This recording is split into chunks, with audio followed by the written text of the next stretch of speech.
Hello student, last video में हम लोगों ने एक्सरसाइज 7.2 में आपको मैंने बोला था कि आप फंक्शन को आइडेंटिफाई कीजिए और उसके डेरिवेटिव को आइडेंटिफाई कीजिए और उसके बेसिस पे लिखिए कि फंक्शन कौन है और उसका डेरिवेटिव कौन है। डेरिवेटिव अगर एडजस्ट करना पड़ा है तो आप एडजस्ट कीजिए। I hope you have done this part, है ना।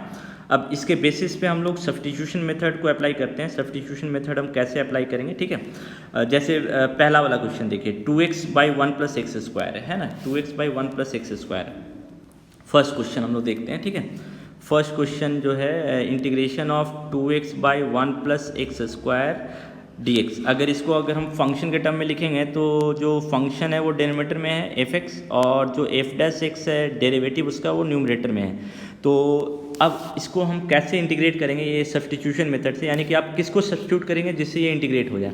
तो जो फंक्शन होता है ना, हम हमेशा उसको सब्स्टिट्यूट करते हैं। तो t is equal to 1 plus x square, इसको हम सब्स्टिट्यूट करेंगे। अब आप ऑब्जर्व कीजिए कि अगर t equal to 1 plus x square substitute करेंगे तो यहाँ पे इंटीग्रेशन में क्या चेंज आएगा, 2x बाई टी और dx। अब यहाँ पे एक वेरिएबल t है, एक वेरिएबल x है, तो ऐसे इंटीग्रेट नहीं हो सकता है। क्यों, हमको सबको एक वेरिएबल में कन्वर्ट करना होगा। तो हमने सब्स्टिट्यूट t से किया, यानी कि ये जितने भी टर्म है x के वो सारे किससे रिप्लेस हो जाने चाहिए, t से।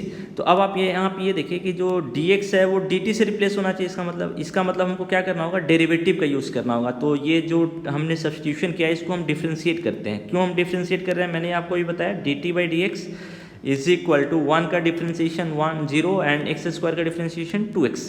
तो यहाँ से dx का वैल्यू कितना आएगा, dx का वैल्यू आएगा 2 dt बाई 2x। अब इसको आप इसमें पुट कर दीजिए। सो इसमें पुट करने के बाद now you can see that your function is very easy, ये dt बाई 2x। अब देखिए जो डेरिवेटिव वाला पार्ट था वो ऑटोमेटिक कैंसिल हो गया, है ना। सो सिंपल इंटीग्रेशन बचा dt बाई टी, और dt बाई टी का इंटीग्रेशन क्या होगा, log t प्लस c, है ना। अब log t प्लस c, अब हमारा जो आंसर आना चाहिए वो x में आना चाहिए। तो हमने t किसको माना था, 1 प्लस एक्स स्क्वायर को। तो जो हमारा इंटीग्रल आया उसमें t को हम सब्स्टिट्यूट कर देंगे वापस अपने ओरिजिनल वेरिएबल से, 1 plus x square plus c। ये हमारा फाइनल इंटीग्रेशन है।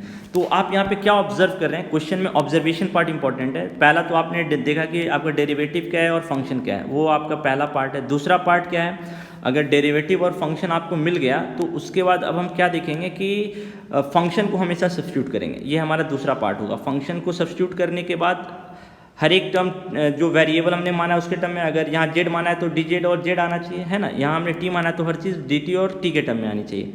अब इसके बाद जैसे ही हम फंक्शन को डिफ्रेंशिएट करेंगे तो जो डेरिवेटिव वाला पार्ट है ना, जो इसको डिफ्रेंशिएट करके डेरिवेटिव वाला पार्ट आया, और जो फंक्शन में क्वेश्चन में आपके डेरिवेटिव, ये दोनों हमेशा कैंसिल होने चाहिए। यानी कि आपको इस तरह सब्स्टिट्यूट करना है कि आपको देखना है कि जो डेरिवेटिव वाला पार्ट है वो कैंसिल हो। अगर डेरिवेटिव वाला पार्ट कैंसिल नहीं होगा तो फिर आपका इंटीग्रेशन सिंप्लीफाई नहीं हो पाएगा, है ना। अब जैसे एक मैं आपको कन्फ्यूजन वाला क्वेश्चन भी दिखाता हूँ जहाँ पे आपको लगेगा कि कौन फंक्शन है कौन डेरिवेटिव है, तो वहाँ पे आप किसको सब्स्टिट्यूट करेंगे वो इंपॉर्टेंट हो जाएगा। जैसे एक क्वेश्चन अगर हम लोग देखते हैं, sign x by cos x, sign x by cos x D x, यानी कि ये tan x का इंटीग्रेशन के बराबर है। यानी कि tan x का इंटीग्रेशन हम लोग कैसे करेंगे, इसी के बेसिस पे करेंगे, साइन कॉस में। अब यहाँ पे देखिए, कोई बोलेगा कि साइन मेरा फंक्शन है और कॉस मेरा उसका डेरिवेटिव है।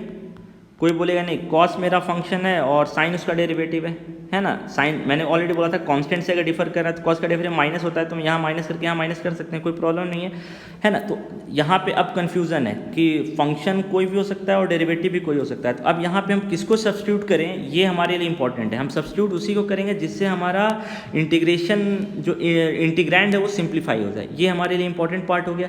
तो अब यहाँ पे आप देखिए कि यहाँ पे मैं आपको चलिए दोनों पार्ट दिखा दे रहा हूँ, ठीक है, कि आप किसको सब्स्टिट्यूट करेंगे, ठीक है।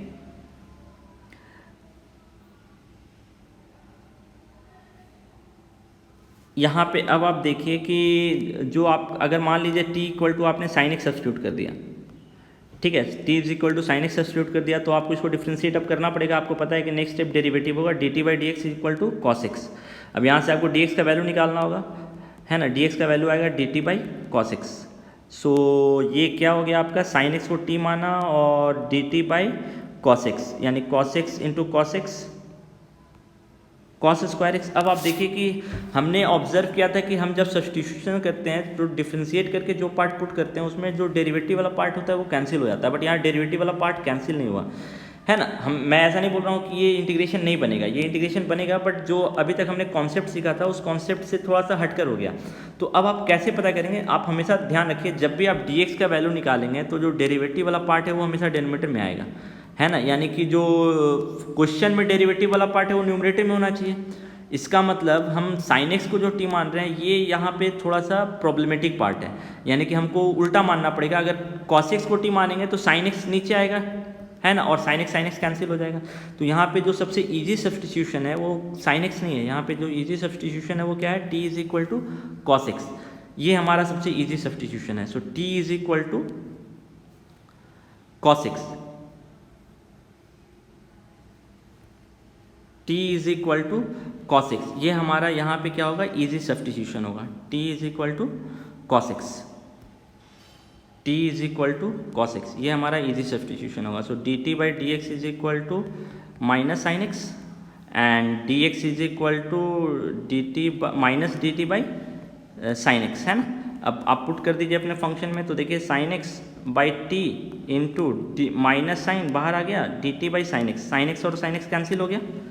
तो ये कितना सिर्फ रहा, ये आपका सिर्फ रहा आपका minus d t by t. So इसका इंटीग्रेशन क्या हो गया, minus log t plus c. So अब टी को हम वापस अपने ओरिजिनल फंक्शन में पुट करते हैं, टी को हमने क्या माना था, cos x, so minus log cos x plus c, ये इसका इंटीग्रेशन। तो यहाँ से हमको एक फॉर्मूला भी मिल गया, tan एक्स का जो इंटीग्रेशन होता है वो क्या होता है, minus log cos x plus c, है ना। ये हमारा एक फॉर्मूला बन गया। सो अब अपने बुक में आइए, देखिए आपका बुक में अब सारा क्वेश्चन ईजी है। आपको सेकंड क्वेश्चन में पता चल रहा है कि किसको सब्स्टिट्यूट करेंगे, जो फंक्शन है उसको सब्स्टिट्यूट करेंगे। थर्ड क्वेश्चन में भी पता चल जाएगा, फोर्थ में भी पता चल जाएगा कॉस एक्स का डिफरेंशिएशन साइन एक्स यहाँ पे है ना। सो कॉस एक्स को हम सब्स्टिट्यूट करेंगे। 5 भी ईजी है, 6th 7th अभी छोड़ दीजिए, इसका कॉन्सेप्ट हम लोग अलग से देखेंगे। 8th क्वेश्चन भी ईजी है, 9th ठीक है, 10th 11th अभी हम लोग नहीं देखेंगे, इसका कॉन्सेप्ट अलग होगा। 13, 14, 15, 17, 18 एंड 23, है ना। ये 23 तक का क्वेश्चन आप जो है कंप्लीट कर सकते हैं। तो फर्स्ट आपका क्या है, एक्सरसाइज 7.2, ये आपका होमवर्क रहेगा, यहाँ तक आप कंप्लीट कीजिए। उसके बाद हम लोग इसके आगे का पार्ट देखेंगे, ठीक है। और एक बार सारे फॉर्मूले को रिकॉल कीजिएगा आप, ठीक है।